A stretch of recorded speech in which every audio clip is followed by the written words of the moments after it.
Our next speaker is Ms. My name's Ted Jankowski. I live at 2230 Laverne. I thought I'd ask this last time we were here, but has anybody heard from the Crime Task Force lately? Anybody? Have they come out with anything, any recommendations yet? Anybody know? Okay. Because I really would like to know, because that was started, over a year ago? We had one report. They came and they talked a little bit about stuff we already knew.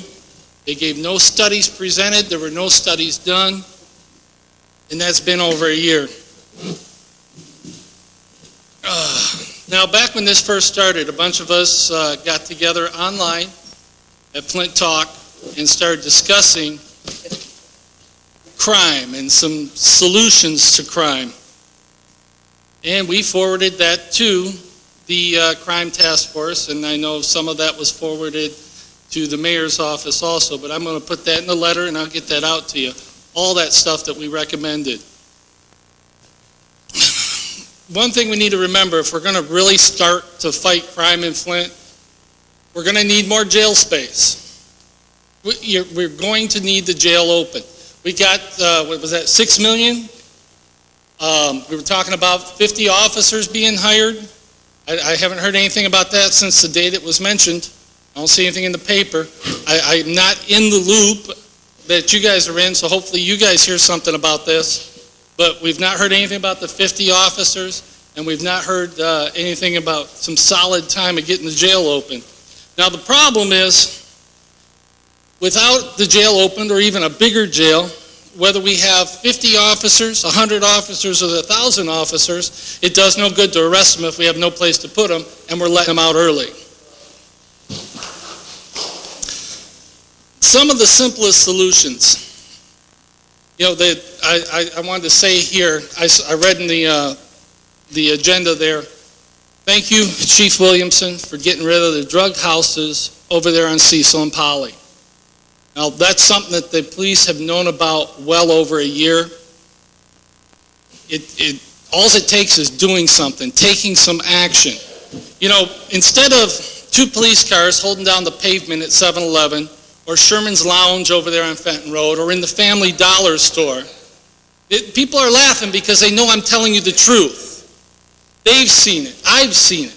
Now, and it's not all their fault. But instead of them sitting there, when they've got time to sit around, go sit in front of these crack houses. Go sit in front of the drug houses. It's not rocket science to help deter crime. Their presence alone, when they're sitting with nothing to do, right there, be visible. It's just one of those simple things. This gentleman that got his house broken into, I can guarantee his stuff's sitting in the pawn shop, and the police probably know it's sitting in the pawn shop.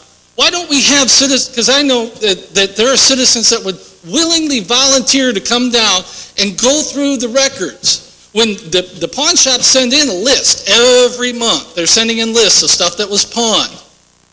We don't seem to have anybody matching that stuff up? I know on my website I've got it on there where my neighbor's house was broken into. Police knew the stuff was at the pawn shop. The police knew where the guy's guns were when they stole them. They did nothing. I don't understand what it takes to get to be a high enough priority of a crime before they finally do something. Wait, I'm sorry, I do know. When Eric Mays shows up at one of those primaries, then you can get 3 cop cars out there. I just don't understand it. And contrary to popular belief, like this man just said, there's this don't snitch attitude and the, what was that was in the journal, Conspiracy of Silence. By Ms. Poplar's numbers, it was about 50-50 of kids that wouldn't come forward. We've got adults that are busting down the doors of the police department to turn in criminals, to turn in crime, but yet nothing's happening. In the paper last week, a young girl was killed because a family didn't feel safe in their home. Their home had been broken into twice. They bought a gun, they had a gun in the house. I have nothing against having a gun in my house. Trust me, I have one. I also have dogs. I also have security cameras. I shouldn't have to feel like that. Thank you.